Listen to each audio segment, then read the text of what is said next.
Student, इस video में एक यूनिफॉर्मली चार्ज्ड स्फेरिकल सेल की वजह से हमें इलेक्ट्रिक फील्ड कैलकुलेट कर रहे हैं, ठीक ना। और वो इलेक्ट्रिक फील्ड इस स्फेरिकल सेल के बाहर, सरफेस पे और अंदर, इन तीनों पॉइंट पे हमें कैलकुलेट करना होता है, ठीक ना। और ये बहुत इंपॉर्टेंट टॉपिक है बोर्ड के लिए भी, ठीक। अब ये जो बोर्ड में जब क्वेश्चन आएगा तो आपको कह देगा कि uniformly charged spherical shell of radius capital R, find electric field at R is greater than R और दूसरा R is less than R। तो R is greater than R, तो इसमें जो स्मॉल r जो है वो वेरिएबल डिस्टेंस है, ठीक ना। तो R is greater than R का मतलब है कि बाहर, मतलब ये वेरिएबल डिस्टेंस इसकी रेडियस से बड़ी है, मतलब बाहर की तरफ, बाहर इलेक्ट्रिक फील्ड। और R is less than R, small r is less than r का मतलब अंदर की तरफ, ठीक ना।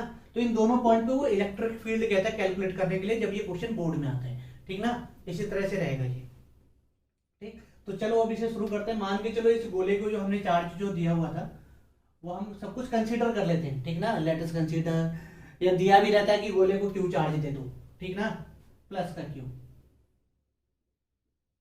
ठीक। तो इस गोले को हमने क्या करा, प्लस का क्यू चार्ज दे दिया, ठीक। और मान लेते हैं लेट क्यू क्या है, charge given to the sphere, charge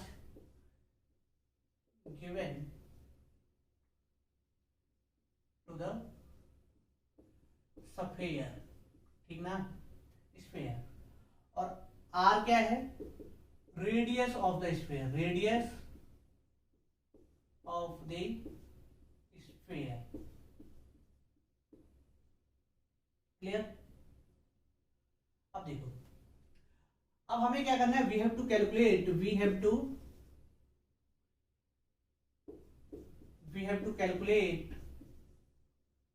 calculate electric field at, पहला R is greater than R, मतलब कहां पे, आउटसाइड द स्फीयर, ठीक ना। Second, R is equal to R, मतलब एट सरफेस, ठीक ना, स्फीयर के सरफेस पे इलेक्ट्रिक फील्ड कितनी होगी। Third, R is less than R, मतलब इनसाइड द सरफेस, ठीक ना, इनसाइड द स्फीयर। इन तीनों पॉइंट पे हमें इलेक्ट्रिक फील्ड निकालनी है। तो सबसे पहला point R is greater than R की बात करते हैं। सबसे पहले हम बात करते हैं R is greater than R, मतलब आउटसाइड। तो एक गॉसियन सरफेस मान लेते हैं इसके चारों तरफ। चलो एक गॉसियन सरफेस मान लेते हैं, गॉसियन सरफेस एक R रेडियस की एक गॉसियन सरफेस मानते हैं। तो ये स्फेरिकल सेल है। स्फेरिकल सेल का मतलब हो गया हॉलो स्फीयर, है ना, एक थिन हॉलो स्फीयर, ठीक ना, इसकी थिकनेस बिल्कुल नेग्लिजिबल है। और हमने इस स्फेरिकल सेल के चारों तरफ हमें एक गॉसियन सरफेस ऐसा मानना है कि उसकी जो सरफेस है वो इक्वल डिस्टेंस पे हो। तो गोले के ऊपर गोला मान लो, ठीक ना, स्फीयर के ऊपर एक बड़ा स्फीयर मान लो, ठीक ना। तो एक स्फेरिकल गॉसियन सरफेस मान लेते हैं इसमें।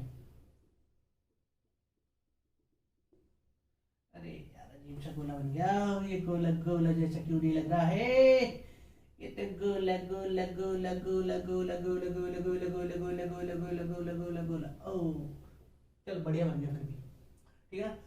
तो ये स्फेरिकल गॉसियन सरफेस हमने बनाया, ठीक ना। ये क्या है, स्फेरिकल गॉसियन सरफेस, ठीक। इस पे कोई एक पॉइंट मान लेते, चलो यहीं पे मान लेते, यहाँ पे छोटा सा एरिया ले लेते हैं, यहाँ पे एक छोटा सा एरिया ले लेते हैं, और वो छोटा सा एरिया ये हो गई डिस्टेंस R। यहाँ पे इलेक्ट्रिक फील्ड की डायरेक्शन बाहर की तरफ होगी, ठीक ना, और सीधा सेंटर से, तो सीधी सेंटर से निकल रही होगी ना सीधा, ये इलेक्ट्रिक फील्ड हो गई, ठीक। और एरिया वेक्टर की अगर मैं बात करूं तो एरिया वेक्टर भी उसी के पैरेलल होगी, ठीक है ना। अरे यार इधर बनाने की जरूरत नहीं है, परपेंडिकुलर टू द सरफेस है ना, तो इसी पे बनाना पड़ेगा।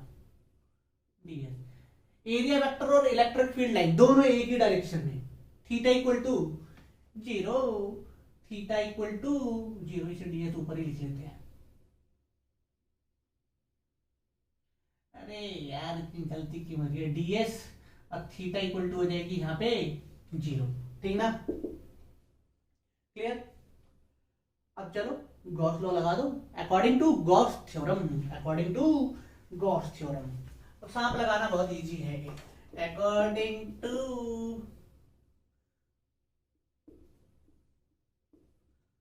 गॉस थ्योरम, सीधा गॉस थ्योरम लगाओ, सांप of E dot D S equal to क्या होता है, Q in by epsilon not.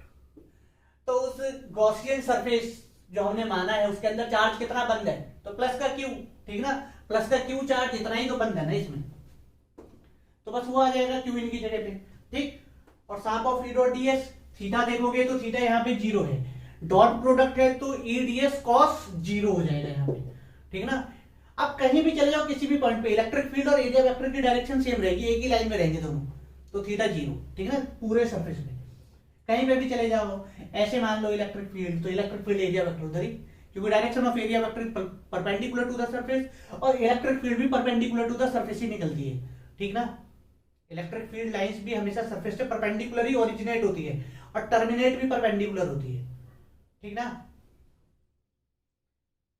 तो चलो अब इसे सॉल्व करना शुरू करते हैं। Sum of E dot D S equal to Q in, तो ये हो जाएगा हमारा sum of E D S cos zero equal to Q by epsilon not, ठीक।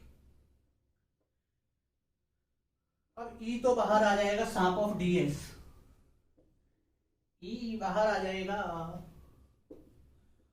और साप ऑफ डी एस, इसमें एस भी लिख लेते हैं, एस मतलब सरफेस इंटीग्रल, ठीक ना, सरफेस इंटीग्रल। तो E D S equal to Q by epsilon naught. अब इस स्फीयर की टोटल कर्व्ड सरफेस एरिया कितनी होगी, मतलब टोटल सरफेस एरिया कितनी होगी स्फीयर की, तो वो होती है 4 पाई आर स्क्वायर, 4 पाई ये वाला आर स्क्वायर, ये नहीं ये वाला, क्योंकि गॉसियन सरफेस का हम एरिया लेते हैं, ठीक ना, गॉसियन सरफेस का एरिया। तो ई इंटू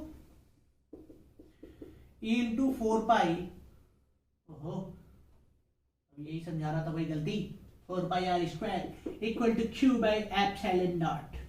तो इसे मैं लिख सकता हूं equal to 1/4 pi epsilon not को इसके साथ रखो और क्यू बाय आर स्क्वायर को बाहर ले जाओ, तो इलेक्ट्रिक फील्ड कितनी हो गई, 1/4 pi epsilon naught Q by small R का स्क्वायर, ठीक ना, ये क्लियर। अब देखो अब देखो अब देखो अब देखो अब देखो क्या करें, ये तो क्लियर है, ये तो बाहर की पॉइंट पे हो गई। अब सेकंड पॉइंट कहां पे, r is equal to R, बोले तो किस पे, एट सरफेस, सरफेस पे इलेक्ट्रिक फील्ड, तो सरफेस पे कितनी हो जाएगी, r की जगह r मान लो, यहाँ पे क्या हो जाएगा, E equal to 1/4 pi epsilon naught Q by capital R का स्क्वायर, ठीक। अब थर्ड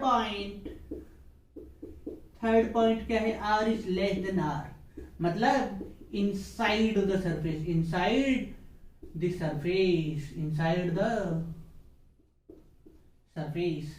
अब inside the surface के लिए चलो अंदर के लिए भी एक गॉसियन सरफेस मान लेते हैं, अंदर के लिए एक गॉसियन सरफेस मान लेते हैं, ये लो इनसाइड के लिए, ये भी हमारा क्या है, अंदर वाले के लिए गॉसियन सरफेस। और यहां पे भी कोई एक पॉइंट मान लेते हैं, यहां पे ये ऐसा ऐसा ऐसा ऐसा,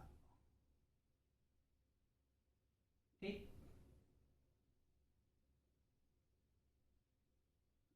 आर डिस्टेंस, आर तो वेरिएबल है ना, अब बाहर वाले की बात अलग हो गई, अब अंदर वाले के लिए। अब यहाँ पे इलेक्ट्रिक फील्ड तो वैसे जीरो होगी, लेकिन बस दिखाना जरूरी है, ई डी एस, ठीक ना, और थीटा क्या है, जीरो। अब जीरो आने का लॉजिक क्या है वो भी बता रहा हूं, अरे थीटा इक्वल टू इतने में कहां से होगा, थीटा इक्वल टू जीरो, ठीक ना, ये हो गया। और अब लगा दो गॉस थ्योरम, लगाओ यहाँ पे। क्या लगाएंगे? Gauss theorem. क्या हो जाएगा? Shop of surface integral of E dot D S, surface integral of electric field equal to Q in by epsilon naught होती। और क्यू इन क्या है इसमें? क्यू इन तो जीरो है, क्यू इन जीरो है, तो साप of E D S cos zero equal to zero by epsilon naught. अंदर तो कोई चार्ज ही नहीं है ना, इस गॉसियन सरफेस के अंदर थोड़ा ही ना चार्ज है, जो भी चार्ज है बाहर बाहर है। तो क्यू इन क्या है यहाँ पे? जीरो। तो इलेक्ट्रिक फील्ड भी क्या हो जाएगी? जीरो। तो अंदर की तरफ अंदर इलेक्ट्रिक फील्ड है कितनी? Electric field inside the surface क्या हो गई? जीरो। ठीक। अब आर वर्सेस आर का कर्व बनाते हैं। अब क्या बनाना है? ग्राफ बनाना है आर वर्सेस आर। ओहो, अरे क्या चलता रहता दिमाग में? ई वर्सेस आर। चलो इसे भी हटाओ यहां से, ये रह के क्या करेगा? ई वर्सेस आर कर्व, ये भी इंपॉर्टेंट है, कभी कभी पूछ लेता है। ई वर्सेस आर कर्व, ठीक। ये ऐसा, ये ऐसा, ये ई आर। अब देखो यहाँ पे इलेक्ट्रिक फील्ड लाइंस कैसे होगी? इलेक्ट्रिक फील्ड लाइंस यहाँ पे होगी, ओ सॉरी, इलेक्ट्रिक फील्ड कैसे होगी? अंदर तो जीरो ही नहीं है, यहां से लेके सरफेस तक तो इलेक्ट्रिक फील्ड जीरो है। आर इक्वल टू आर, यहाँ पे अचानक से इलेक्ट्रिक फील्ड बढ़ी और उसके बाद घटी, ठीक ना। अंदर कोई इलेक्ट्रिक फील्ड नहीं है ना, तो अंदर तो इलेक्ट्रिक फील्ड हो गई जीरो, अंदर इलेक्ट्रिक फील्ड हो गई जीरो, सरफेस पे सबसे ज्यादा, उसके बाद घटने लगेगी, ठीक ना। तो घटेगी कैसे? E is inversely proportional to R square, ठीक ना। तो ये ग्राफ हो जाएगा हमारा, आर इक्वल टू आर पे एकदम से मैक्सिमम, वहां से घटना शुरू, इससे पहले जीरो। क्लियर? तो बहुत ही सिंपल है। स्फेरिकल सेल वाला आ जाए बोर्ड में तो और भी मजे हैं, क्योंकि गोला ही मानना है गॉसियन सरफेस के लिए, ठीक ना।